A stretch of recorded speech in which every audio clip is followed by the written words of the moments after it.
निर्गमन की पुस्तक इसका 9 अध्याय 1 से लेकर 35 तक। Exodus chapter 9 verse 1 to 35।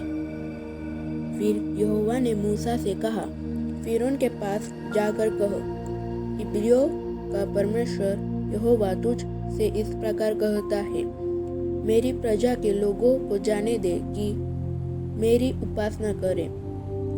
और यदि तू उन्हें जाने न दे और अब भी पकड़े रहे तो सुन, तेरे जो घोड़े, गधे, ऊंट, गाय, बैल, भेड़, बकरी आदि पशु मैदान में है, उन पर यहोवा का हाथ ऐसा पड़ेगा कि बहुत भारी मरी होगी। परंतु यहोवा इस्राएलियों के पशुओं में और मिस्रियों के पशुओं में ऐसा अंतर करेगा कि जो इस्राएलियों के हैं उनमें से कोई भी न मरेगा। फिर यहोवा ने यह कहकर एक समय ठहराया, मैं यह काम इस देश में कल करूँगा। दूसरे दिन यहोवा ने ऐसा ही किया और मिस्रियों के तो सब पशु मर गए, परंतु इस्राएलियों का एक भी पशु न मरा। और फिरौन ने लोगों को भेजा, पर इस्राएलियों के पशुओं में से एक भी नहीं मरा था। तो भी फिरौन का मन कठोर हो गया और उसने उन लोगों को जाने न दिया। फिर यहोवा ने मूसा और हारून से कहा, तुम दोनों भट्टी में से एक एक मुट्ठी राख ले लो। और मूसा उसे फिरौन के सामने आकाश की ओर उड़ा दे। तब वह सूक्ष्म धूल होकर सारे मिस्र देश में मनुष्यों और पशुओं दोनों पर फफोले और फोड़े बन जाएगी। इसलिए वे भट्टी में की राख लेकर फिरौन के सामने खड़े हुए और मूसा ने उसे आकाश की ओर उड़ा दिया और वह मनुष्य और पशु दोनों पर फफोले और फोड़े बन गई। उन फोड़ों के कारण जादूगर मूसा के सामने खड़े न रह सके, क्योंकि वे फोड़े जैसे सब मिस्रियों के वैसे ही जादूगरों के भी निकले थे। तब यहोवा ने फिरौन के मन को कठोर कर दिया और जैसा यहोवा ने मूसा से कहा था उसने उसकी न सुनी।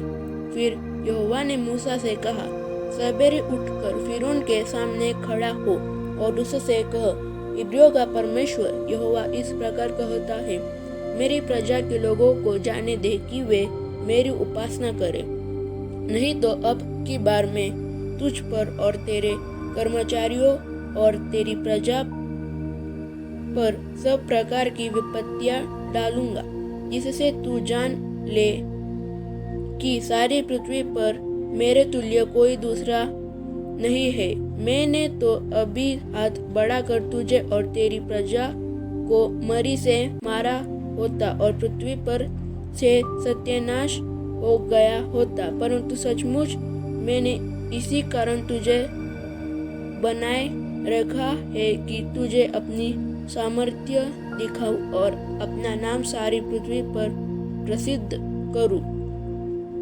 क्या तू अब भी मेरी प्रजा के सामने अपने आप को बड़ा समझता है और उन्हें जाने नहीं देता? सुन, कल मैं इसी समय ऐसे भारी भारे ओले बरसाऊंगा जिनके तुल्य मिस्र की नींव पड़ने के दिन से लेकर अब तक कभी नहीं पड़े। इसलिए अब लोगों को भेजकर अपने पशुओं को और मैदान में जो कुछ तेरा है सबको फुर्ती से आड़ में छिपा ले। नहीं तो जितने मनुष्य या पशु मैदान में रहे और घर में इकट्ठा न किए जाए, उन पर ओले गिरेंगे और वे मर जाएंगे। इसलिए फिरौन के कर्मचारियों में से जो लोग यहोवा के वचन का भय मानते थे, उन्होंने अपने अपने सेवकों और पशुओं को घर में हाँक दिया। पर जिन्होंने यहोवा के वचन पर मन न लगाया, उन्होंने अपने सेवकों और पशुओं को मैदान में रहने दिया। तब यहोवा ने मूसा से कहा, अपना हाथ आकाश की ओर बढ़ा कि सारे मिस्र देश में मनुष्य, पशुओं और खेतों की सारी उपज पर ओले गिरे। तब मूसा ने अपनी लाठी को आकाश की ओर उठाया और यहोवा की सामर्थ्य से मेघ गरजने और ओले बरसने लगे और आग पृथ्वी तक आती रही। इस प्रकार यहोवा ने मिस्र देश पर ओले बरसाए। जो ओले गिरते थे उनके साथ आग भी मिली हुई थी, और वे ओले इतने भारी थे कि जब से मिस्र देश बसा था तब से मिस्र भर में ऐसे ओले कभी न गिरे थे। इसलिए मिस्र भर के खेतों में क्या मनुष्य क्या पशु जितने थे सब ओलों से मारे गए, और ओलों से खेत की सारी उपज नष्ट हो गई, और मैदान के सब वृक्ष भी टूट गए। केवल गोशन प्रदेश में जहाँ इजरायली बसते थे ओले नहीं गिरे। तब फिरौन ने मूसा और हारून को बुलवा भेजा और उनसे कहा, इस बार मैंने पाप किया है। यहोवा धर्मी है और मैं और मेरी प्रजा अधर्मी है। मेघों का गरजना और ओलों का बरसना तो बहुत हो गया। अब यहोवा से विनती करो, तब मैं तुम लोगों को जाने दूंगा और तुम न रोके जाओगे। मूसा ने उससे कहा, नगर से निकलते ही मैं यहोवा की ओर हाथ फैलाऊंगा, तब बादल का गरजना बंद हो जाएगा और ओले फिर न गिरेंगे। इससे तू जान लेगा कि पृथ्वी यहोवा ही की है।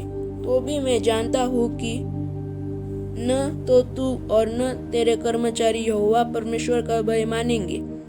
सन और जो तो ओलों से मारे गए, क्योंकि जो की बालें निकल चुकी थी और सन में फूल लगे हुए थे, पर गेहूं और कटिया गेहूं जो बड़े न थे, इस कारण वे मारे न गए।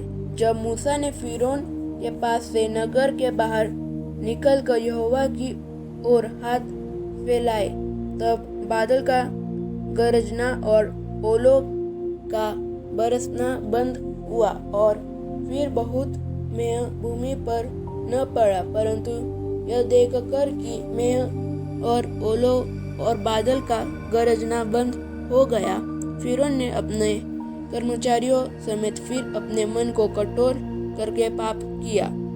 इस प्रकार फिरौन का मन हठीला होता गया और उसने इस्राएलियों को जाने न दिया, जैसा कि यहोवा ने मूसा के द्वारा कहलाया था।